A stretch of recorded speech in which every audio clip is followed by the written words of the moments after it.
สวัสดีครับท่านผู้ชมครับมาชมข่าวส่วนผู้พิพากษ์กับสำนักข่าว BMC ทีวี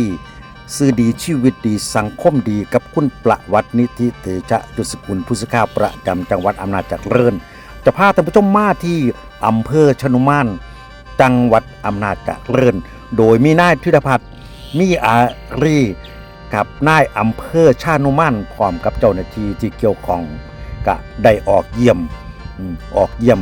มอบของขวัญให้กับผู้สูงอายุและผู้ป่วยติดเตียงนี่ครับก็โดยมาเยี่ยมคุณยายสองคุณยายนี่ครับก็สร้างความประทับใจให้ครับครอบครัวและก็คุณยายมีรอยยิ้มนี่โดยนายอำเภอชนุมานนี่เพิ่นก็เป็นห่วงเพิ่นก็ได้กล่าวกับผู้สื่อข่าวอยู่ตลอดว่าได้กำชับผู้นำชุมชนผู้ใหญ่บ้านกำนันได้สอดส่องเบิ่งครับ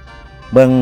ดูแลในเขตบริการในเขตที่รับผิดชอบหากพบพ่อเห็นก็ได้แจ้งได้รายงานเพื่อว่าจะมาเป็น